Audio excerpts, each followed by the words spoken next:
Fala pessoal, tudo bem com vocês? Sejam bem-vindos ao primeiro episódio dos Eletrificados. Meu nome é André, eu tô aqui direto de Austin, Texas, e a maior credencial que eu tenho pra estar aqui falando de carros elétricos com vocês é que eu comprei um Tesla. Eu não, minha esposa, não é nem meu carro, né? Mas aqui comigo toda semana também meu colega, meu amigo Luciano Kripa. Fala, André, legal, cara, obrigado. Bom, gente, prazer.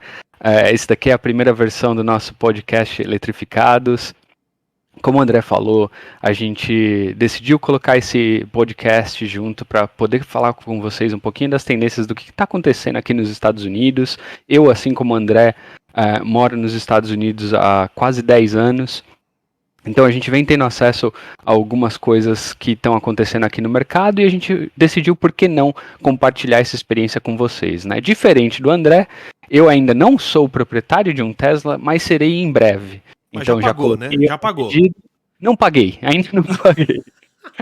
Já coloquei o meu pedido, estou esperando. Em um mês esse carro vai ser entregue. E aí a ideia é compartilhar com vocês tudo como foi essa experiência, como foi colocar o pedido no site, enfim, conversar com vocês um pouco sobre como funciona esse processo.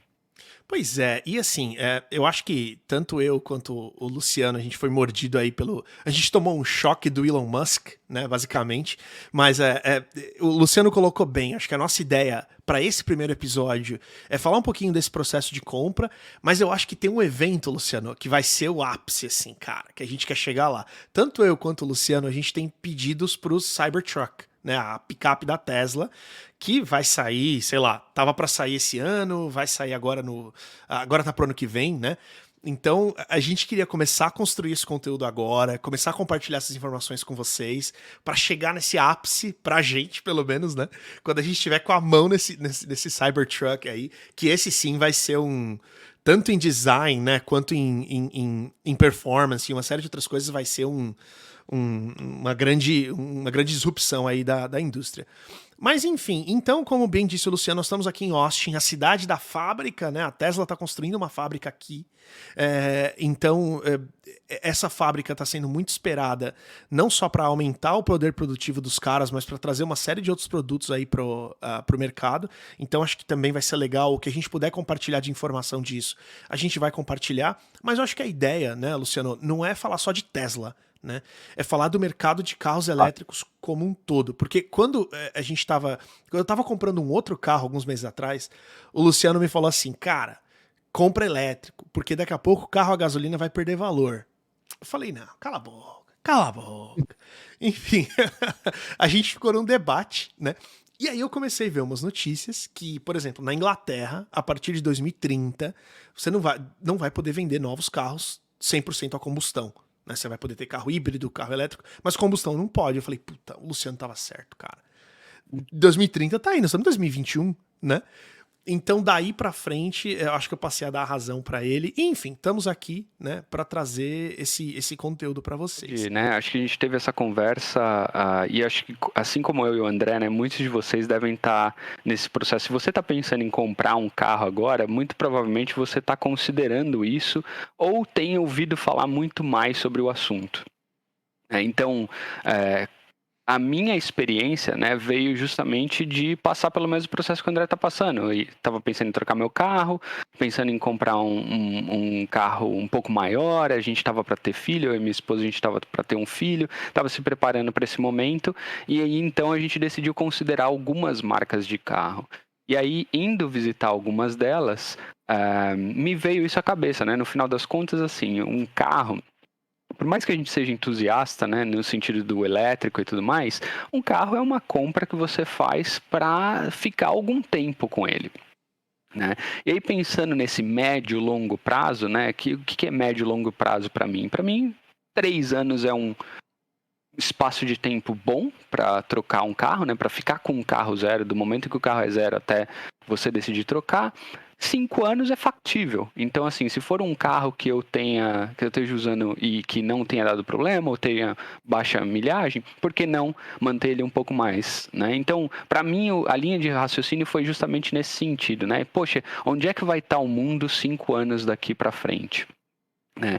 E aí que veio essa realização, né, ou esse entendimento de que a indústria está passando por uma transformação extremamente forte, né? Principalmente a gente que está aqui nos Estados Unidos está tendo acesso a isso privilegiadamente, né? Tendo acesso a isso em primeira mão praticamente, sendo que, né, quando a gente compara num ambiente global, Brasil talvez esteja um pouquinho atrás, Europa à frente dos Estados Unidos e Estados Unidos aí, de alguma forma, não diria liderando, né, mas avançando bastante forte por conta, não só da Tesla, mas principalmente por conta da Tesla ser uma empresa americana.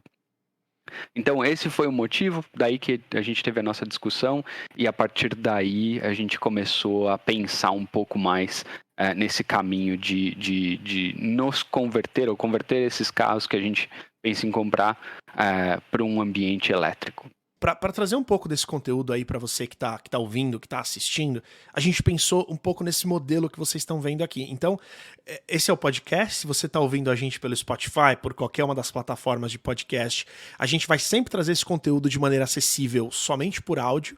Mas se você quiser, confere lá no YouTube o nosso canal Eletrificados, para você poder ver de forma um pouquinho mais visual, né? A gente está fazendo essa conversa como um bate-papo, mas a gente também está compartilhando a tela e mostrando uma série de informações que para enriquecer um pouquinho do que a gente está conversando. Então confere lá. Mas a nossa ideia, pessoal, não é trazer um conteúdo aqui muito técnico. Não vamos ficar discutindo se uma bateria é melhor do que a outra. Claro, vamos falar de performance, vamos falar de algumas coisas que competem à bateria, mas eu acho que ninguém aqui é engenheiro automotivo, né? A gente quer trazer bem essa perspectiva do consumidor mesmo, né? De alguém que não só é um entusiasta, mas alguém que precisa de um carro, que vai fazer uma compra de um carro e que se leva em consideração. Eu acho que no Brasil ainda tem um caminho grande a percorrer, não só do ponto de vista de custo, desses carros, mas também do ponto de vista de infraestrutura para você poder carregar, para uma série de outras coisas, né? Isso aqui já está muito mais à frente, mas ainda assim você passa por algumas dificuldades, você tem que fazer um pouquinho mais de programação que a gente vai trazer para vocês. E para começar, a gente queria falar um pouquinho do processo de compra. Como é que foi comprar esse Tesla? Que é um pouquinho diferente dos processos tradicionais, né? Luciano, depois eu vou te pedir para falar do seu test drive, mas eu vou começar falando da minha falta de test drive, né? Porque eu tive a oportunidade de dirigir um Tesla alguns anos atrás, só que quando eu e minha esposa a gente foi buscar esse modelo, esse Model Y, né? O modelo Y que a gente acabou comprando, você não tem aquela experiência de ir numa concessionária, de você ter o carro disponível para fazer um test drive. A gente conseguiu ver o carro, mas a gente passou na loja no dia seguinte, já não tinha mais nenhum carro. Ou seja, quem fosse lá para ver o carro não ia nem ter unidade para conseguir ver, né? Então, nesse ponto a gente comprou um pouco às cegas. A gente comprou sem nunca ter dirigido um Model Y, sem ter a menor ideia de como ele é. Você conseguiu fazer test drive, né, Luciana? Fato. Quando a gente foi ver, eu e minha esposa, quando a gente foi ver o Tesla, né, a gente também estava em dúvida em qual modelo a gente queria. Vimos o modelo Y, vimos o modelo S. São duas propostas diferentes, né? O modelo Y é um SUV compacto, né? E o Model S, o modelo S, um sedã. Eu me atraio mais pelo modelo sedã, minha esposa queria mais o modelo SUV, enfim. Com o plano de ter um filho, o modelo SUV passou a fazer mais sentido. Então podemos fazer o test drive nos dois. E é muito diferente, né? Como o André estava explicando. Muito diferente essa experiência. Por quê? Porque você vai na agência. Primeiro, deixa eu voltar, né? Na verdade, você não vai na agência direto. Eles têm uma agência modelo showroom, onde eles têm os carros disponíveis, né? Em situação normal de temperatura e pressão, né? Sem Covid e tudo isso que a gente tem passado agora. Eles têm esse showroom nas principais cidades dos Estados Unidos, e aí você vai ver o carro, como é que ele é e tudo mais. Mas se você quiser fazer o test drive, você faz o appointment, né? Você agenda a sua visita online. Então você entra no site deles, faz o seu pré-cadastro, sobe lá a sua carteira de motorista e tá lá garantido que você vai chegar na agência e vai conseguir fazer o test drive. Chegando lá, o vendedor ou, né, o profissional que está à disposição, ele vem, te leva até o carro, te explica, né, as principais funcionalidades do carro, como que você faz para colocar no modo de dirigir, para sair da vaga, como é que funciona o breque, aceleração, assim por diante, porque é um pouco diferente de um carro tradicional. E te explica as questões de como, né, funciona o piloto automático do carro, que também é outra coisa que a gente vai falar. Mas ele te dá a chave, que é basicamente um cartão, né? Para quem não conhece, a Tesla não tem chaves tradicionais, né? Do tipo você enfia naquele buraquinho, gira e o carro liga. Não, é um cartão, tipo um cartão de crédito. E com isso você já está ali habilitado a conseguir sair dirigindo, né? Então essa experiência foi muito diferente do que a experiência tradicional que a gente conhecia. Eu não quero me alongar mais do que já me alonguei, mas enfim, só para dar uma ideia de como funciona esse processo, de que, né, a Tesla hoje, nesse caso em específico falando da Tesla, ela se diferencia justamente pela inovação no modelo de negócios, por oferecer uma oferta, oferecer uma solução diferenciada frente às montadoras tradicionais, né? E a gente pode ver isso desde o test drive até o modelo de compra que a gente vai falar, entrega e assim por diante. Então, Pois realmente é. diferente. Não, pois é, cara, e eu vejo isso com uma vantagem e uma desvantagem em alguns pontos. Porque, por exemplo, o processo de compra de carro aqui nos Estados Unidos, ele é muito fácil, né? A gente sempre brinca, você entra numa concessionária, você vai sair dali com o carro, né? Até brinco com a minha esposa, algumas vezes que eu fui na concessionária sozinho, eu mandava uma foto sentado na mesa do vendedor, assim, ela já sabe que você sentou ali naquela mesa, você não vai sair dali sem nada, né? É muito simples. Só que é muito simples e ao mesmo tempo limitado. Por quê? Eles vão te vender o que tem no estoque. Então, eles têm ali um estoque de X modelos do modelo que você quer. Isso num modelo tradicional, numa concessionária Chevrolet, Honda, Toyota, enfim. E aí você vai escolher um daqueles carros ali e vai sair dali. Se você faz um pedido customizado, demora muito. É algo que acho que pouquíssimas pessoas fazem, eu particularmente nunca fiz. Então você acaba buscando o estoque, tem vários sites para você fazer isso. Você busca aquele modelo do jeitinho que você quer e você vai atrás daquele modelo, às vezes até em outra cidade, né? Principalmente quando o carro é zero.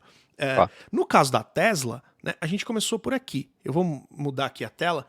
Então, esse aqui é o site da Tesla, onde você pode colocar, começar o seu pedido, né? O carro que a gente está falando aqui é o Model Y, né, que é esse SUV que é derivado do Model 3, né? E aí o que acontece? O seu carro, eles têm acesso a um estoque, né? Mas esse estoque, ele é sempre, pelo menos no momento atual, onde a demanda por carros da Tesla é enorme, nunca tem nada. Você nunca tem carro em estoque. Talvez eles vão chegar num ponto onde você faça o pedido do carro, eles têm o carro em estoque, eles entregam o carro na sua casa em X dias, mas hoje isso não existe. Então, quando a gente pensa naquele modelo tradicional, é legal você falar, poxa, vou comprar um carro hoje, e você chegar no final do dia com seu carro na mão, é legal. Para quem é ansioso, eu não sou, o Luciano sabe, eu não sou uma pessoa muito ansiosa, mas quase nada.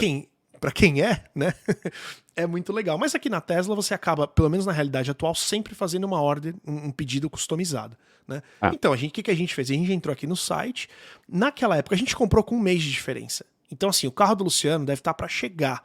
Até aproveitar, Luciano, te convidar para quando você for receber seu carro, você filmar esse processo. A gente pode até contar, mas se nada. puder trazer um pouquinho dessas imagens aí, é legal, porque é um processo de entrega diferente do que a gente está acostumado, né?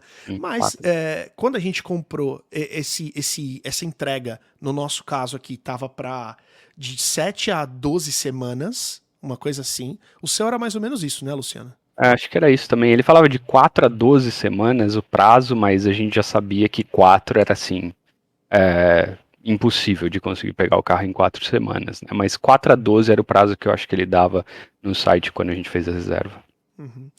Pois é, então aqui você vem e você começa a customizar. Uma coisa interessante, que eu acho sacanagem, pra ser sincero, mas a esse ponto todo mundo já sabe. Você tem duas opções aqui, ó. A opção que vem selecionada por padrão já é a opção que leva em consideração a economia que você vai fazer com o carro. E o que ele está levando em consideração aqui? Quanto que você vai economizar em combustível? Quanto que você vai economizar em possíveis manutenções, que a manutenção de um carro desse é diferente, né? Então, você vê esse valor aqui, por exemplo, para quem está aí ouvindo no podcast, né? Um Model Y Long Range, né? Hoje não tem mais a opção de um motor só pro Model Y, antes tinha. Hoje ele só começa com 2 motores. Tá aqui por $49.690. Só que usando essa economia como padrão. Se eu mudar aqui pro preço, pro próprio preço do carro, isso aqui muda para 53.990. Então, o preço do carro de verdade é 53.990. Só que se você não tá esperto, você chega no final da conta com o preço errado na cabeça, né?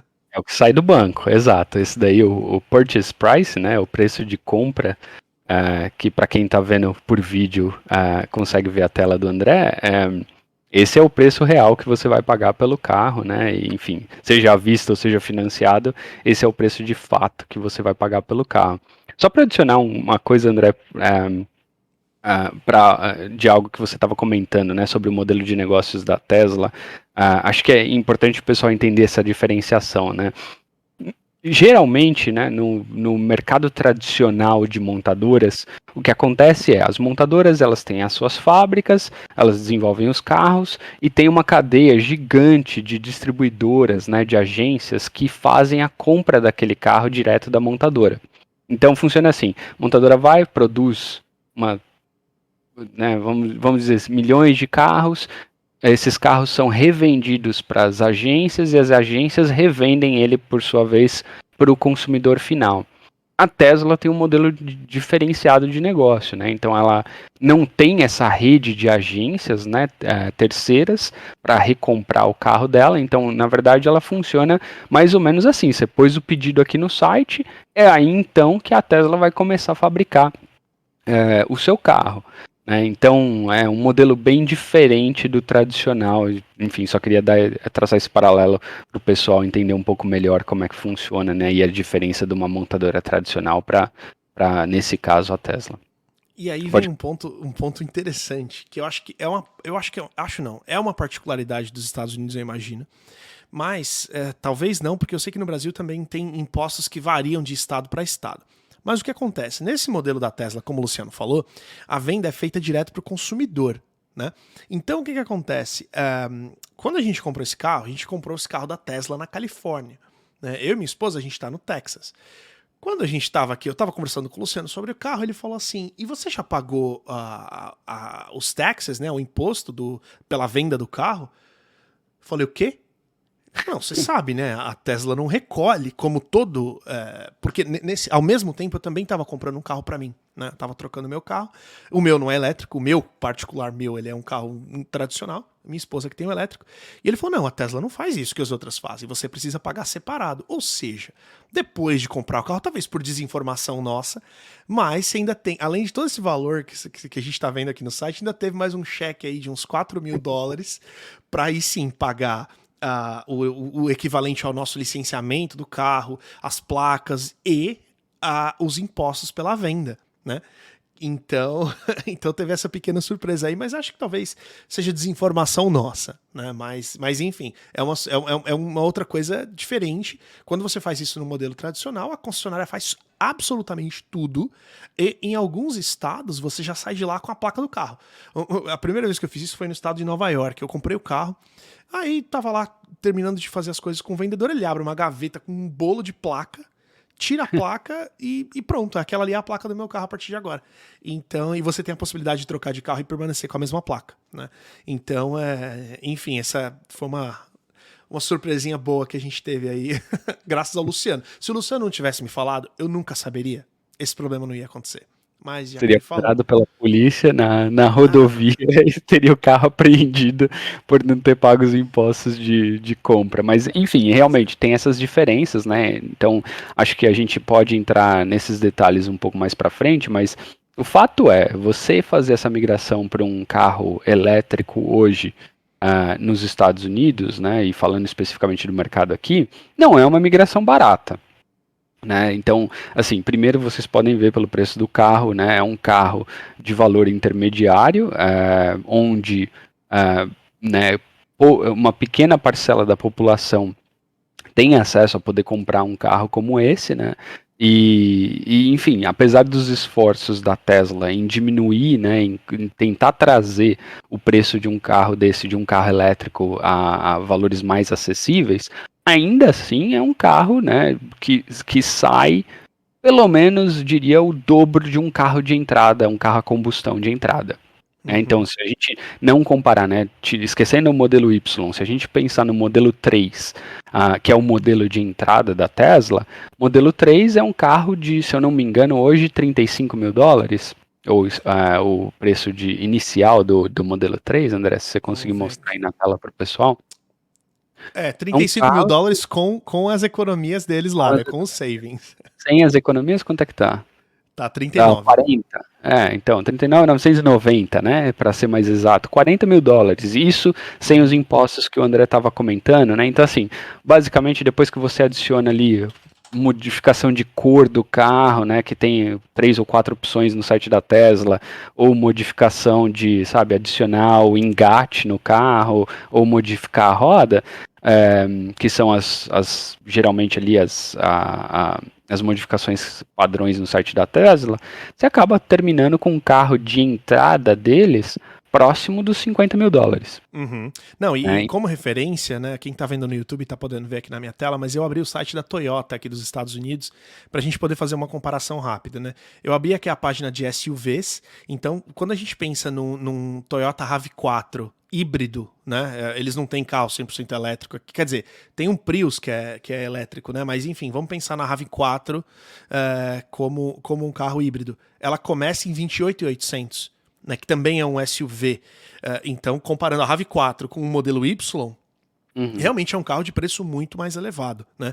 A gente Tá. tem aqui uma Toyota Sequoia, que é um carro enorme, que cabe, sei lá, 7, 8 pessoas. Ainda assim, ela começa num preço menor que o do Tesla modelo Y. Porém, olha aqui o consumo, né? 13 a 17 milhas por galão. Esse é um consumo altíssimo, né? Mas enfim, eu abri o site da Toyota aqui só como referência dessa faixa de preço. Quando a gente olha um Prius ou mesmo um Corolla, que são carros mais baratos aqui nos Estados Unidos, a gente começa a ver de novo como esses preços são elevados. Aqui um Corolla híbrido, por exemplo, ele começa em 23.650. Híbrido. Um Corolla tradicional que por alguma razão a página não tá me mostrando. Olha aqui, só tem os carros híbridos, você tá vendo?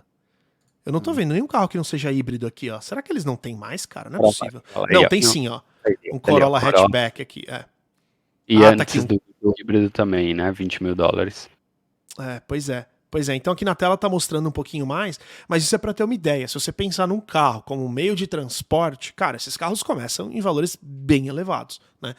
Mesmo para cá. E não vai ser diferente no Brasil. Eu acho que isso vai acontecer quando a competição aumentar e quando a tecnologia se popularizar. A gente vai falar um pouquinho de competição depois, trazer um pouquinho mais de detalhe aí para vocês, porque tem muita coisa legal acontecendo. Mas voltando aqui ao processo de compra, então você começa ali primeiro fugindo da pegadinha, né, colocando o preço atual. Aqui você seleciona o modelo, então o Model Y, por exemplo, ele tem uma versão Performance, onde você vai de 0 a 100 de 4.8 segundos para 3.5, se você precisar, né? Adianto que a experiência do tradicional já é uma coisa fora de comparação com qualquer coisa que eu já dirigi, em particular, né? Depois você começa a descer para os opcionais, né? A pintura branca é tradicional, você escolhe aqui a cor de pintura que você quer, a vermelha custa US$ 2.000, as outras 1, e a branca está inclusa. Você seleciona as suas rodas, você seleciona se você quer ter o pacote para poder fazer o guincho, né, o tow hitch, que eles chamam em inglês, eu não sei qual é o nome certo em português, mas engate, exato, engate. Puta, o pessoal vai me zoar aí nos comentários, né? Esqueceu como é que fala, né? Tá virando gringo, tá virando gringo. Vou falar com sotaque agora. Você compra um engate. Não, tô brincando. Mas enfim, então tem essa opção, você tem a opção dos bancos brancos ou pretos. Uma coisa interessante é que a Tesla, eles não têm. O banco não é de couro tradicional, animal. É um couro vegano, né? Que eu não sei como ele é feito, mas, cara, não sei você, Luciano, mas eu achei fantástico. É uma maciez, assim, que eu nunca senti em nada, cara.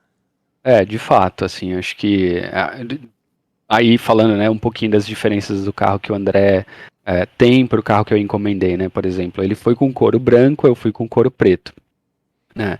Ah, algumas razões, né, para essa diferença, mas eu já andei no carro com couro branco, já andei com carro no couro preto, já tive carro com couro claro, e já tive carro com couro escuro, né? No final das contas, assim, esse material que a Tesla usa é um material assim extremamente durável e mais do que isso, né? Eles têm alguns produtos que eles recomendam para limpeza do couro, que o que acontece, né? No couro tradicional, couro de vaca, né? Tradicional, você tem um couro claro, por exemplo, aquele creme, né? Bastante bem claro que algumas montadoras têm. Esse couro, quando você senta com uma calça jeans, ao longo do tempo vai manchando de azul, né? Então até eu lembro que quando eu comprei esse carro, um carro que eu tinha com couro claro, o próprio vendedor falou para mim, olha, quando você, né, tiver ali na salinha resolvendo os detalhes finais do seu pacote do carro, não deixe de comprar o seguro do banco, porque o banco vai manchar. Né?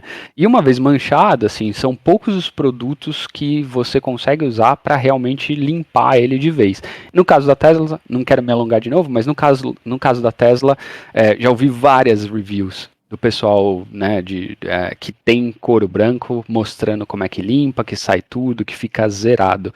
Então, realmente, acho que é um diferencial da Tesla, né? Geralmente o pessoal fica um pouco assim de não ser couro verdadeiro, mas ou de ser esse couro vegano, né? Não sei se a gente pode falar que é couro verdadeiro, mas não sendo couro de vaca. Mas é realmente assim, é um material extremamente luxuoso, premium, que a sensação quando você senta e quando você toca nele é fantástica. Pois é, eu achei ele bastante. Eu não sei se a palavra é espuma, mas eu achei a espuma muito macia. O banco, ele tem uma sensação diferente de sentar, né? Eu confesso que o formato do banco não é o meu preferido, né? O meu carro, que é uma SUV da Volkswagen, por sinal, a gente tem o mesmo carro, né? Eu e o Luciano. São dois diferentes, tá, gente? Mas é o mesmo modelo.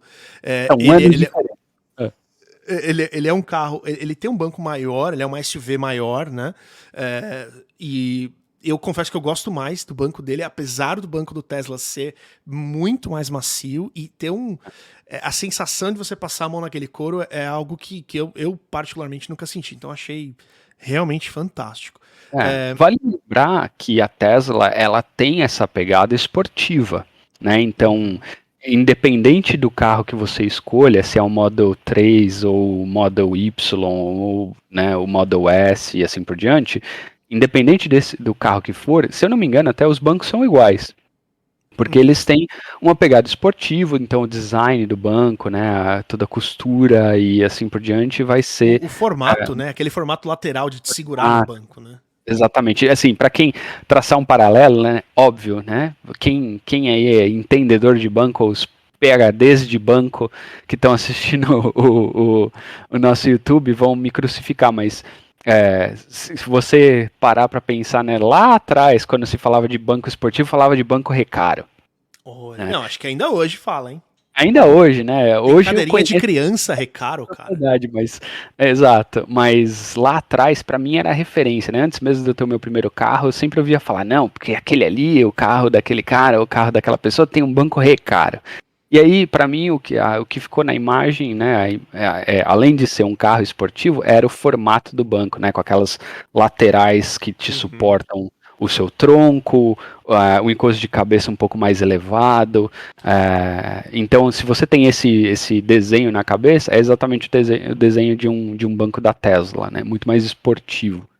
Pois é, isso aí hoje é conhecido como cadeira gamer. Ou cadeira gamer, exato. Se quem tá ouvindo a gente é mais jovem, pensa na cadeira do seu youtuber favorito, é aquele formato lá. Mas, Luciano, eu vou aproveitar essa deixa aí que você colocou. Você falou aí, né, que o banco recara da sua referência, você falou do seu primeiro carro. Compartilha com a gente, já que você tinha essa pegada esportiva, você tava ali tão ligado no carro esportivo, no banco recaro, qual foi o seu primeiro carro, cara? Conta pra gente. Cara, foi um Subaru WRX, não, tô brincando. Tô brincando. Queria eu, né? Mas meu primeiro carro foi um Peugeot 206 1.6. Ah, pera, não foi o Elétrica. Clio? Não foi o Clio? Eu achei que tinha sido o Clio. Não, eu tenho uma história, né? Acho que o pessoal possa até contar Porque eu queria zoar depois, do mano. Clio, eu ia aloprar. Falar, não, o cara era todo esportivo, Né? comprou um Clio que não tinha nem protetor. O Clio foi seu Né? primeiro carro zero. Não, o Clio foi meu primeiro carro zero, mas o Clio tinha um motivo específico para eu ter comprado ele, né? Assim, eu já sabia que eu vinha para os Estados Unidos. Eu Ah, tava, tá. eu tava num momento onde gostava muito de moto. Eu tinha uma moto esportiva, tinha uma moto mais pro dia a dia, tinha duas motos. Tinha vendido meu Peugeot 206 porque cansei das panes elétricas daquele carro. Todo mês ou cada 2 meses eu gastava ali R$ 1.000, R$ 2.000 para consertar o carro, porque alguma coisa elétrica acontecia ou a suspensão quebrava. Então eu cansei daquele carro e fiquei por um tempo só de moto. Sabia que já vinha para os Estados Unidos um ano antes de eu comprar o Clio. Só que não dava mais para ficar sem carro em São Paulo. O que, que eu fiz? Na época saiu o anúncio da Renault Clio 1.0, 23.990 era o preço do carro, R$ 23.990. Eu falei, quer saber? Tô cansado, não dá para andar só de moto na cidade, não quero mais andar de ônibus, vou comprar o carro mais barato que tem, para daqui um ano, quando eu for embora, ele tá quitado e eu não precisar mais ter dívida nenhuma. E aí foi por isso que eu peguei o Clio 1.0, sem direção, sem ar, sem limpador de vidro traseiro, não tinha nada. O cara da concessionária ficou de cara quando eu falei pra ele que eu queria o carro da propaganda. Mas Você só não enfim, conseguiu ler as letrinhas pequenas da propaganda, né? ele falou, mas você sabe que não tem limpador traseiro, né? Eu falei, não me importa, eu quero o carro que é 23.990, que outra coisa também que me deixava nervoso era chegar nos lugares e o pessoal tentar, sabe, me vender algo diferente do que aquilo que tinha sido anunciado. Enfim, causos de antes de sair do Brasil, né? Não que nos Estados Unidos eu não tenha tido, também tem alguns causos aqui de concessionária, mas enfim, a gente pode discutir depois. Muito bom, muito bom. Mas só pra gente finalizar aqui, então, esse processo de compra, né? Você tem uma última opção no caso do Model Y, que é 5 ou 7 lugares. Eu já vi um com 7 lugares, o espaço é bem pequeno. Eu confesso que me lembrou muito a Tiguan de 7 lugares. Porque tem uma Tiguan de 7 lugares, acho que ela chama All Space. Eu não sei se aqui no Brasil também tem esse nome, mas eu sei que no Brasil tem a versão de 7 lugares. E, cara, os dois últimos bancos ali servem realmente para criança e olhe lá, né? É, O carro que a gente tem aqui, que eu e o Luciano a gente tem, é uma Volkswagen Atlas, que é um carro acima da Tiguan em termos de tamanho. Ela é um que a gente chama aqui nos Estados Unidos de third row SUV, né? Que são essas SUVs com 3 fileiras de bancos. Essa sim, eu tenho 1,83 m, o Luciano mais ou menos a mesma altura. A gente senta no terceiro, lá na terceira fileira tranquilamente. Então você consegue carregar 7 adultos com conforto, né? A Toyota tem carro nesse modelo, a Ford Explorer é outra nesse modelo. Agora, eu acho que carros do tamanho do Model Y, carros do tamanho de um Tiguan, para ter 7 lugares, na minha opinião, fica apertado. Eu acho que esses $3.000 a mais aqui, eu confesso que eu acho que não vale a pena. Eu não peguei, acho que você também não, né, Luciano? não, eu não peguei, eu fui com de 5 lugares, e assim, eu acho que no final das contas, né, foi o que você falou, André, é um quebra-galho.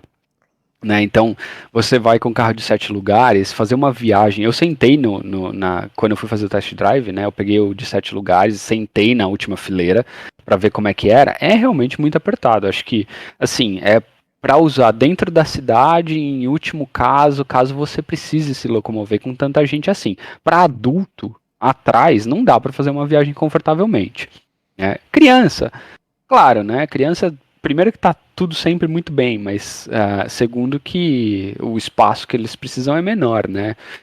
Então daria, mas eu acho que a ideia da Tesla foi mais um pouco expandir o mercado potencial deles, né? Uma vez que esse mercado de SUV compacto nos Estados Unidos é gigante, eles pensaram, bom, peraí, deixa eu expandir a minha abrangência, deixa eu colocar essa opção de 7 assentos, e aí eu consigo capturar mais esse mercado potencial, né? Acho que, enfim, né, depende muito do seu caso, o que você está procurando, mas pra gente, né, o André, assim como eu, ele, a esposa e um filho, acho que de bom tamanho, 5 lugares pra gente. Ah, não, com certeza. E por último, aqui nas opções, você tem a opção do Full Self-Driving, né? Isso aqui é interessante, porque o carro ele tem um Autopilot, que ele chama. Não o Autopilot. É o Autopilot, né, Luciano? Quero parar. Yeah. Aham. Então, que basicamente, para ser bem sincero, a minha Atlas atual, ela tem uma função de não só o que eles chamam de Lane Assist, mas ajudar o carro a não sair da faixa. Então, se você começa a sair da faixa sem dar seta, ele treme o volante, ele tenta forçar você a ficar. Ele enrijece o volante, né? Ele Isso, enrijece o isso. volante. Até Exato. certo ponto de ficar desconfortável de você sair do lane, assim, de você sair da faixa. Exato. Você ainda tem o controle, né, do carro, mas ele te dá um desconforto ali. Só que a É, minha Atlas atual, eu não sabia, eu achei essa configuração esses dias, ela tem uma função de manter o carro no meio da faixa. ok. Então, quando você olha o Adaptive Cruise Control, né, que é o cruise control que vai manter a velocidade e vai manter uma distância pré-selecionada do carro da frente e do carro de trás. Ah, Você manter a velocidade e você manter o carro dentro da faixa, isso já não é mais novidade só da Tesla. Né? O meu carro, que é um Volkswagen, faz isso também e já tem diversos outros, pelo menos da linha Volkswagen que eu conheço um pouco melhor, que já fazem na mesma qualidade. O grande diferencial que a Tesla vai ter é isso aqui, é esse Full Self-Driving. Só que qual que é o negócio? Ele custa US$ 10.000 hoje e não é um negócio exatamente legalizado, né? Esse é o grande, é o que eles falam em inglês, o gray area, né? A gente não sabe como é que tá isso, se você pode usar, se você não pode. A gente já vê um monte de vídeo na internet das pessoas usando, mas se você se envolve num acidente que por erro disso aqui, por erro da plataforma, a responsabilidade é totalmente sua, não é da Tesla. Porque isso aqui, até o próprio Autopilot, aparece que tá em beta no carro.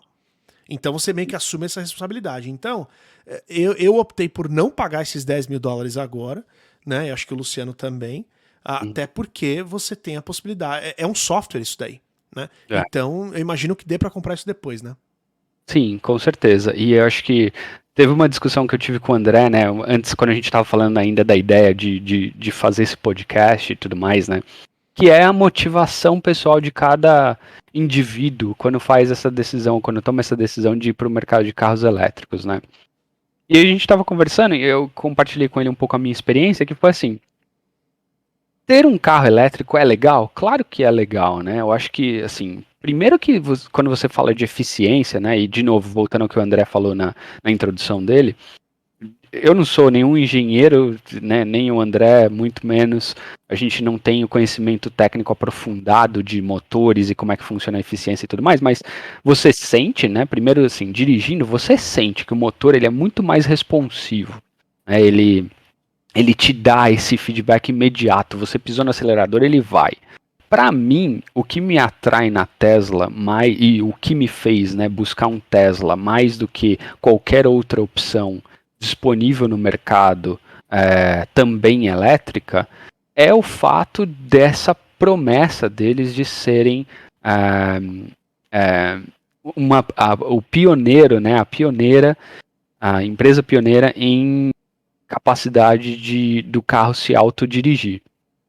Né? Então, eu acho muito legal, eu sou um geek, né? Enfim, depois eu posso até me apresentar um pouco melhor, mas trabalho na indústria de tecnologia há muitos anos, gosto de tecnologia, qualquer coisa que saia, seja celular, computador, sabe, qualquer tranqueira nova de tecnologia, eu tenho interesse em saber o que, que é e, enfim, pegar, testar e assim por diante, né? E o carro não é diferente, né? Então a proposta da Tesla é uma proposta de um carro que ele evolui ao longo do tempo. Isso me atrai muito. Né? Então o fato de você poder ter essa capacidade dele se autodirigir é algo que eu aceito apostar. Né? Nesse momento, que nem o André falou, nesse momento não acho que o software está pronto, não acho que a experiência está pronta, já vi diversas reviews, já usei o modo quando fiz o test drive, também em carros de amigos. Não acho que é uma experiência 100%. É legal? Sensacional. Assim, a melhor experiência de direção automática que eu já tive em qualquer carro.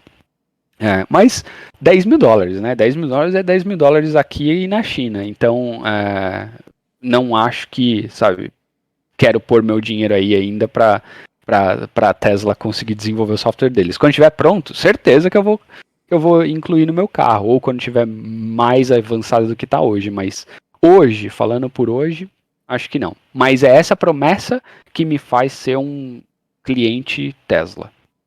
Não, assim, no meu caso acho que é um pouco diferente. Eu concordo com tudo isso que você falou sobre o futuro, mas eu ainda só. Eu gostei muito de dirigir o carro. O ato de dirigir esse Claro, carro. E se esse carro fosse. Não, esse carro. Você pode ter esse carro, mas ele só tem self-driving, você não dirige. Eu não quero. Pelo menos claro. hoje, talvez no futuro, que É. que todos os carros sejam autônomos, eu não tenha muita escolha. Mas nesse momento, cara, putz, eu curto muito o ato de dirigir o carro e, enfim, talvez eu seja o tiozão do passado, né? A experiência de dirigir o carro é fantástica, né? Nada É, tira, né, o fato de ser uma proposta esportiva, um carro que tem uma performance sensacional, né? Isso também me motiva a comprar o carro hoje, comparado com qualquer outra opção que tenha disponível no mercado, né? Porque quando você vai olhar o mercado de carros elétricos hoje, né, você tem aquela coisa horrorosa que é o Prius, né? Pode ser uma opinião polêmica, mas para mim, do ponto de vista de carro, ele pode ser eficiente, mas do ponto de vista de design, ele é a coisa mais horrorosa, né? Então, é. é, então assim, eu não compraria um Prius por ser elétrico, porque eu não gosto do design do carro.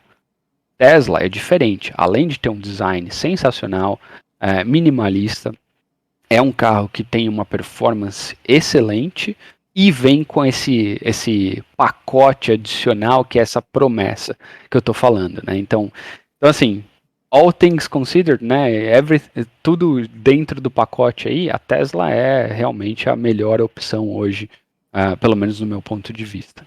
Não, pois é, e acho que uma coisa que a gente vai querer trazer aqui para vocês também são os movimentos que as outras montadoras estão fazendo, né? Porque, por exemplo, já em resposta ao Cybertruck, que deve começar a vir para o mercado ano que vem, a Ford lançou uma versão da F-150 elétrica que é bem legal do ponto de vista de funcionalidade, por fora é o mesmo carro, né? Mas ela tem uma série de inovações aí e a Ford parece ter feito um ótimo trabalho. E você tem também a Hummer, né? Que acho que pertence à Chevrolet hoje, a General Motors, que também vai lançar uma versão EV, né? Electric Vehicle. Então, eu acho que esse movimento todo é legal e a gente quer trazer esse conteúdo para cá para discutir isso com vocês, porque, cara, a Tesla é uma das empresas que hoje tem um dos menores índices de qualidade inicial. O que isso quer dizer? Do carro vir com defeitinho e na internet você vai achar uma série de vídeos falando, olha, toma cuidado, olha isso, aquilo. Os caras arrumam tudo. Mas não é incomum uma pessoa que recebeu um Tesla com a porta desalinhada, com um risquinho aqui, com uma coisinha ali. Coisa que os outros fabricantes, cara, os caras já fazem isso desde 1920. Os caras sabem fazer porta alinhada, os caras sabem fazer vedação de carro. A Tesla sabe, mas sabe menos, né? Então a hora que você. Só que por outro lado, é um dos maiores níveis de satisfação do proprietário. É o da Tesla. Então é muito engraçado que as duas coisas andam juntas, né? É Mas, fato. exato. Mas o que vai ser legal é essa competição que essas montadoras tradicionais estão trazendo. Quando eu fui na Volkswagen recentemente, tinha o ID4, que é um SUVzinho do tamanho do Model Y para concorrer. Ele é mais barato. Ele é elétrico, ele tem um design diferente dos Volkswagens tradicionais e ele é mais barato. Né? Por volta de 40 mil o preço inicial dele. Eu não vi dados sobre performance, nem nada disso, mas tá ali um veículo elétrico, bonito, eu gostei bastante, eu posso mostrar depois.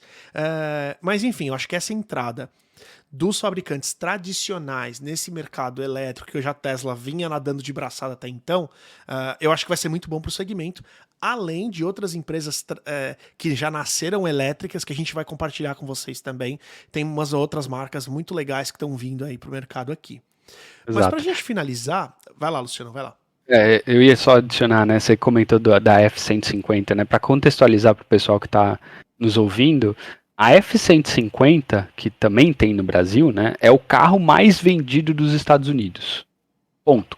De qualquer segmento, de qualquer setor, comparado com qualquer nível de preço, quando você junta tudo, todos os carros vendidos nos Estados Unidos, a F-150 é o primeiro carro em números de vendas. Então, só para contextualizar, né, porque de fato a indústria vem passando por uma transformação. Acho que por muitos anos a Tesla, né, já não é mais algo tão novo assim, mas por muitos anos a indústria é, é, tentou segurar essa onda do carro elétrico, mas agora já é muito claro, né? Vendo as notícias, vendo os carros que são lançados, já é muito claro que todo mundo entendeu que ou essa transformação acontece e acontece rápido, ou eles vão ser engolidos por outros fabricantes que estão aí no mercado, seja a Tesla ou sejam esses outros novos entrantes que o André estava mencionando, né? Então, F-150 foi, acho que, o sinal mais claro que a gente teve nos últimos anos de um fabricante que falou, não, peraí, realmente esse negócio é sério, a gente quer competir, a gente vai competir com o nosso carro principal. E aí, não transformou ele numa coisa terrível, né? De novo, a questão de design, em geral, até um pouco antes da Tesla virar uma das principais montadoras dos Estados Unidos, todo mundo pegava o carro, o design do carro que tinha, ou desenhava uma coisa nova, tinha que ter traços extremamente futuristas em conceito, mas quando implementava vinha aquela coisa horrorosa de novo, né? Voltando ao caso do Prius. Nesse momento a indústria já está aceitando melhor o fato de que o usuário ele não quer, sabe, um carro extremamente diferente, ou não necessariamente ele quer um carro extremamente diferente. Tem mercado para esse público, mas a maioria das pessoas querem um carro normal, mas que seja elétrico. Uhum. E aí entra a F-150, né? E é um carro muito emblemático, né? A F-150, como esse mercado de caminhonete dos Estados Unidos, o carro mais vendido ser uma caminhonete de grande porte, porque, gente, uma F-150 é grande, ela é maior que uma Ranger, ela é maior que uma... Ela no Brasil, muita gente já conhece a F-150, mas lá atrás ela era a F-1000.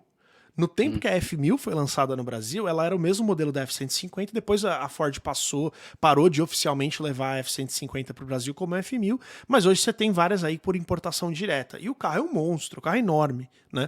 Enfim, a gente pode falar desses outros entrantes aí no futuro. Só um dado aqui para complementar, né? Se você parar para pensar no mercado brasileiro, né? Hoje estou olhando os dados de emplacamento aqui. Chevrolet Onix é o carro mais vendido, seguido do HB20 da Hyundai e depois o Onix Plus. É a mesma coisa que se você pegasse esses carros, que são os mais vendidos, e transformassem eles em elétricos, com uma proposta diferenciada, né? E fornecesse no mercado brasileiro. Isso vai acontecer, né? Então, não é que isso não vai acontecer no Brasil, isso vai acontecer no Brasil também. A questão é o timing, né? Quando que isso vai acontecer e a partir de que momento isso vai virar um mercado principal do Brasil. Não, pois é, e um detalhe, o preço da F-150 elétrica, ele tá em linha com a F-150 tradicional, cara. Eu tô mostrando aqui no site, né, que eles estão chamando ela de F-150 Lightning, ela tá começando a 39.974. Eu imagino que isso seja uma versão cabine simples, né? Mas se a gente pegar uma F-150 hoje, ela começa em 30, né? Uma F-150 tradicional. Ou seja, nós estamos falando de $9.000 de diferença, mas se você pensar nisso aqui como esse modelo cabine simples, como um carro de trabalho, você recupera que é muito comum aqui, você recupera esses $9.000 muito rápido. E em custo de manutenção e uma série de outras coisas. Então, cara, eu acho que esse ataque da Ford aqui ao Cybertruck e outras caminhonetes elétricas que estão para vir aí, eu achei fantástico, fenomenal. Eu gosto do carro. Claro que o Cybertruck é uma quebra de paradigma de design. Eles mostraram muito a F-150 na apresentação do Cybertruck para falar que as caminhonetes são todas iguais desde sempre. E ok, eles têm razão. Mas enfim. Mas só pra gente finalizar então, pessoal, para não ficar muito longo o papo, depois de passar por todo aquele processo, né, quem tá vendo no YouTube tá conseguindo ver o site que eu tô mostrando, é o site da Tesla. Depois de você escolher todos os opcionais que você quer, você consegue clicar em pagamento. Só que esse pagamento aqui é um pagamento muito simples. É um pagamento simplesmente de $100, onde você reserva o carro. né? Depois disso, você vai acompanhar pelo aplicativo, eles vão dizer quando o carro está pronto, você consegue fazer os outros documentos e aí sim fazer a transferência em dinheiro, se for o caso, fazer um financiamento, né? Que eles já têm aqui algumas parcerias, ou fazer um leasing, né? Que é um modelo de leasing aqui dos Estados Unidos, que acho que todo mundo já conhece, né? Mas enfim, é muito simples. Então tá feito. Quando a gente comprou o carro, a gente foi no showroom, a gente viu o carro, mas a gente voltou para fazer isso no site, né? E eu acho que o Luciano é a mesma coisa. Agora, por curiosidade. Mesma experiência, a única coisa, foi a mesma experiência, a única coisa que eu ia complementar é que quando você termina, né, de fazer essa coisa do pagamento, dos $100 e tudo mais, se você quiser, você já adianta no site o processo, por exemplo, no meu caso, né, no meu caso eu vou dar uma entrada no carro e vou financiar a outra parte do carro. Então lá você já consegue entrar com os detalhes, né, os detalhes financeiros, e aí toda aprovação de compra já é feita automaticamente. Né? Então eu já sei que eu vou ter que dar tanto de entrada quando eu pegar o carro, e que o meu financiamento já está aprovado pelo banco, enfim, não tive que ir em nenhuma agência, não tive que ir sentar com nenhum financista, né, que nem aqui é comum, o André estava explicando que ele senta na salinha do cara lá na agência, né, é o financista. Esse é o cara que vai tentar te vender um monte de coisa extra de serviço e é o cara que vai rodar os seus números para saber quanto você vai pagar no final das contas, qual que é os juros que vai ser que ele conseguiu para você e assim por diante, né? Na Tesla não, eu fiz tudo online, tá tudo lá no site, no mesmo dia já aprova e aí o dia que o carro estiver pronto eu tenho que fazer a transferência do depósito, né? Do depósito inicial e assinar os papéis online de todo o processo de compra final do carro. Mas só por curiosidade aqui, eu pesquisei o que tem em estoque, né? E, cara, Model S não tem nada a 200 milhas do meu endereço. 200 milhas é longe pra caramba. Model 3 também não tem. Model X, que é o SUV maior. Dá mais ou menos o quê? Uns 350 quilômetros? Mais ou menos, Saindo aqui, eu moro em Austin, no Texas. Pra gente, se tiver algum matemático aí, não me crucifica. Pois é. A gente tá em Austin, no Texas. Essa distância cobre Dallas e Houston, que são das maiores cidades aí do país. E não tem o carro. Usado, você vai ter algumas opções, né? Mas mesmo assim, usado Model Y, nada. Se você for em sites de venda independente, você até tem, né? Alguns, muito pouco. E isso acho que faz com que o preço dele se mantenha, né? Muito forte. É oferta e procura pura. Mas é isso, gente. Acho que... Só para corrigir lá os 350, 320 quilômetros, 200 milhas. Pois é. Senão o pessoal vai ficar doido aí nos comentários, né? Mas enfim, doido. Pessoal, acho que era isso que a gente queria trazer hoje para vocês. Acho que esse que é o modelo que vocês podem esperar aqui de conteúdo, né? É uma troca de ideia, um bate-papo, tentando ilustrar isso no vídeo do YouTube, mas também se você, cara, tá sem tempo de ver o vídeo, quer ouvir o podcast, quer ir pro trabalho, quer trabalhar de casa ouvindo isso daí, né? Afinal, estamos numa pandemia ainda. Eu acho que é isso que a gente queria construir, né? Então, nas próximas semanas, a gente quer trazer um pouco desse conteúdo que a gente falou, um pouco mais dessa experiência que tem sido esse Tesla aqui, dos novos entrantes que a gente está vendo e das notícias que estão surgindo por aqui que a gente quer compartilhar com vocês e tentar também aí, não prever, né? Mas tentar imaginar junto o que vai vir aí no mercado de elétrico do Brasil. Né? Eu acho que fica o exercício, André, a gente tentar pensar qual o cenário, ou pelo menos qual a nossa opinião, né, de quando que o mercado de carros elétricos no Brasil ele realmente decola, quanto tempo demora e, enfim, né, quem são os principais players que vão estar ali competindo, né? No final das contas, esse papo é para a gente se comunicar não só com os nossos amigos daqui, mas também com você que está aí ouvindo a gente, que está no Brasil e quer ter um pouco mais de acesso às informações do que está acontecendo aqui. Então, acho que vale o exercício e aí vamos ver como é que conclusão que a gente chega no próximo capítulo.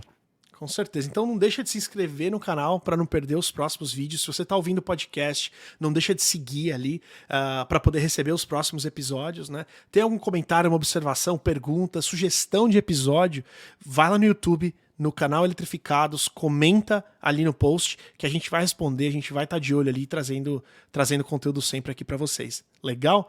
Valeu, obrigado quem ouviu, quem assistiu até agora e a gente se vê semana que vem. Valeu, galera, até a próxima.